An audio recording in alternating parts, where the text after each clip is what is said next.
വണ്ടി മാരുതി 800 ആണ്.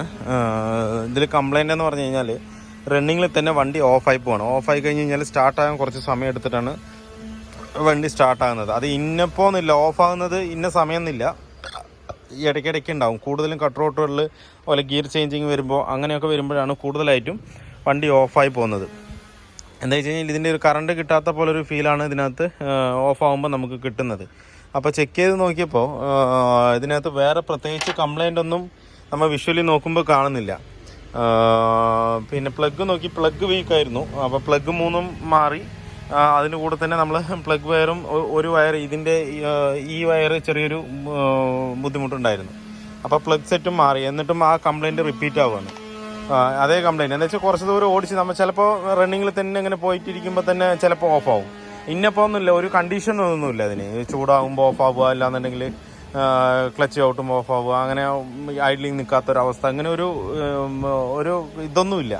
അത് ഇടയ്ക്ക് ഇങ്ങനെ ഓഫാവും. പിന്നെ സ്റ്റാർട്ട് ചെയ്യണമെന്നുണ്ടെങ്കിൽ കുറച്ച് നേരം കഴിയും സ്റ്റാർട്ടാവാനായിട്ട്. ചിലപ്പോൾ സ്റ്റാർട്ടാവുകയില്ല. അങ്ങനെയായിരുന്നു ഇതിൻ്റെ കംപ്ലൈൻറ്റ് കിട്ടിയിരുന്നത്.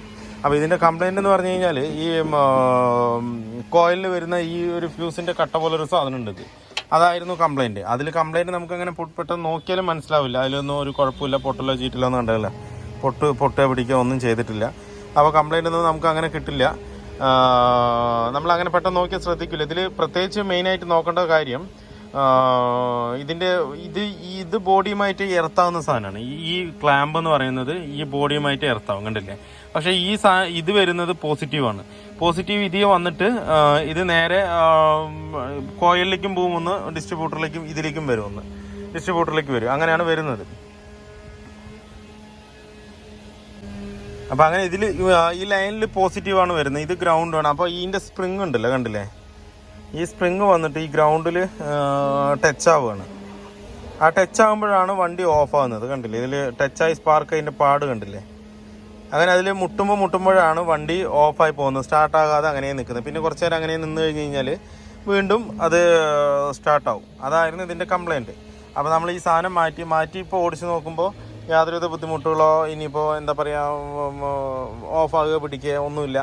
ഏകദേശം ഒരു 5 കിലോമീറ്റർ 6 കിലോമീറ്ററോളം ഓടിച്ചു. അതുമാത്രമല്ല, നേരത്തെ എന്ന് പറഞ്ഞാൽ ചെറിയൊരു മിസ്സിങ്ങും ഉണ്ടായിരുന്നു. അപ്പോൾ നമ്മൾ ഈ പ്ലഗ് വയറും കാര്യങ്ങളൊക്കെ ഒന്ന് വിടിയിച്ചപ്പോൾ മാറ്റിയപ്പോൾ പ്ലഗ് വയറും അതുപോലെ സ്പാർക്ക് പ്ലഗും കംപ്ലൈൻറ്റ് ഉണ്ടായിരുന്നു. അപ്പോൾ അതും കൂടെ മാറ്റിയപ്പോൾ അത് ഏകദേശം പക്കയായി. കറക്റ്റ് വൈബ്രേഷൻ ഏതുമില്ലാതെ പക്ക കറക്റ്റായി. അത് മാത്രമല്ല, ഇതിന് സ്റ്റാർട്ടിങ്ങിനും ചെറിയൊരു പ്രശ്നം ഉണ്ടായിരുന്നു. ഐഡ്ലിങ്ങിൽ നിൽക്കുമ്പോൾ കൂടുതൽ ജെർക്കിങ് ആയിക്കൊണ്ടിരിക്കുകയാണ്. അപ്പോൾ നമ്മൾ ഇതിൽ ചെയ്ത് വേറെ എന്തെങ്കിലും കാർബറേറ്റർ ഒന്നും അഴിച്ചില്ല. ഇതിൻ്റെ ബാക്കിൽ ഒരു ഐഡിൽ കൺട്രോൾ സ്വിച്ച് ഉണ്ട്, വാൾവ് ഉണ്ട്, ഒരു പിന്ന് പോലെ ഒരു സാധനം. ഇത് കണ്ടില്ലേ? ഈ കൈ കാണുന്നില്ലേ? ഇവിടെയാണ് അത് വരുന്നത്.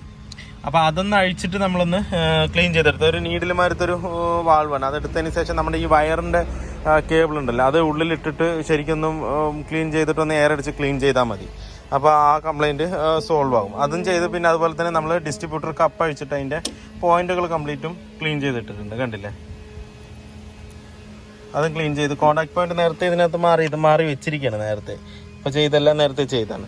അപ്പോൾ ഇത്രയും കാര്യങ്ങൾ ചെയ്തപ്പോൾ വണ്ടിയുടെ എല്ലാവിധ കംപ്ലൈൻറ്റുകളും ഇപ്പോൾ പൂർണ്ണമായിട്ടും മാറിയിട്ടുണ്ട്. ഒന്ന് ഓഫാകുന്ന കംപ്ലൈൻ്റ് ആയിരുന്നു, പിന്നൊന്ന് ജസ്റ്റ് ഒരു മിസ്സിങ് ഉണ്ടായിരുന്നു, പിന്നെ ഐഡ്ലിങ്ങിൽ ഇടുമ്പോൾ ഒരു ജെർക്കിങ്, ഓഫാവില്ല, ജെർക്കിങ്, അങ്ങനെ 2-3 കംപ്ലൈൻറ്റ് ഇതിനകത്തുണ്ടായിരുന്നു. അത് നമ്മൾ ഈ 2-3 കാര്യങ്ങൾ ചെയ്തപ്പോൾ തന്നെ വണ്ടി പെർഫെക്റ്റ്ലി ഓക്കെ ആയിട്ടുണ്ട്. മെയിനായിട്ട് കംപ്ലൈൻറ്റ് ഇത് തന്നെയായിരുന്നു, ഫ്യൂസിൻ്റെ കട്ടട കംപ്ലൈൻ്റ് ആയിരുന്നു, മനസ്സിലായില്ലേ? പിന്നെ അത് നമ്മൾ വീക്കായതുകൊണ്ട് പ്ലഗും മാറി, അതുപോലെ പ്ലഗ് വയറും വീക്കായതുകൊണ്ട് അതും മാറ്റി. എന്താണെന്ന് വെച്ച് കഴിഞ്ഞാൽ നമ്മൾ ഇത്രയും ചെയ്തിട്ട് വണ്ടി ഓടിച്ച് നോക്കുമ്പോൾ ചെറിയൊരു വൈബ്രേഷൻ പോലെയൊക്കെ ഫീൽ ചെയ്യുന്നുണ്ട്. അപ്പോൾ ചെയ്ത വർക്ക് പെർഫെക്റ്റ് ആണെന്നുണ്ടെങ്കിൽ ബാക്കിയുള്ള കാര്യങ്ങളും കൂടി ചെയ്താൽ മാത്രമേ നമുക്കത് ആകുള്ളൂ. എന്താ വെച്ചാൽ ഇനിയിപ്പോൾ കുറച്ച് ഓടിക്കഴിഞ്ഞ് കഴിഞ്ഞാൽ ഇതിൻ്റെ കാരണം കൊണ്ട് മിസ്സിങ് വരാം, അങ്ങനെയുള്ള കംപ്ലൈൻറ്റുകൾ വരാം. അപ്പോൾ നമ്മൾ ആ ചെയ്ത ഭാഗത്തിന് വാല്യൂ ഇല്ലാതായി പോകും. അപ്പോൾ ചെയ്യുമ്പോൾ അതിൻ്റെ റിലേറ്റഡ് ആയിട്ടുള്ള പാർട്ടുകൾ ചെക്ക് ചെയ്തിട്ട് മാറ്റേണ്ടതാണെങ്കിൽ മാറ്റി വിട്ടാൽ പിന്നെ കുറച്ച് കാലത്തേക്ക് നോക്കണ്ട. ഒരു 10,000-20,000 കിലോമീറ്റർ വരെ നമുക്ക് വലുതായിട്ടൊന്നും നോക്കേണ്ട ആവശ്യമില്ല, പക്കയായിരിക്കും. വേറെ മിസ്സിങ്ങോ കാര്യങ്ങളൊന്നുമില്ല. അല്ലാത്ത പക്ഷം നമ്മളിങ്ങനെ തൊട്ട് ചെയ്യുമ്പോൾ ഓരോ കംപ്ലൈൻറ്റ് മാത്രം തീർത്ത് വിടുമ്പോൾ വീണ്ടും വർക്ക്ഷോപ്പിൽ കയറ്റാനും വീണ്ടും കംപ്ലൈൻറ്റ് വരാനും സാധ്യത കൂടുതലാണ്. അപ്പോൾ നമ്മളിപ്പോൾ ഇതിൻ്റെ കാര്യങ്ങളൊക്കെ ഓക്കെയാണ്, പക്ക പെർഫെക്റ്റ്ലി ഓക്കെയാണ്. അപ്പോൾ വീഡിയോ എല്ലാവർക്കും ഇഷ്ടമായി ഒന്ന് ലൈക്ക് ചെയ്യുക, ഷെയർ ചെയ്യുക, അതുപോലെ തന്നെ സബ്സ്ക്രൈബ് ചെയ്യാതെ വീഡിയോ കാണുമെങ്കിൽ ഒന്ന് സബ്സ്ക്രൈബ് സപ്പോർട്ട് ചെയ്യുക. അപ്പോൾ മറ്റൊരു വീഡിയോയിലേക്ക് കാണുന്നവരെ എല്ലാവർക്കും ബൈ.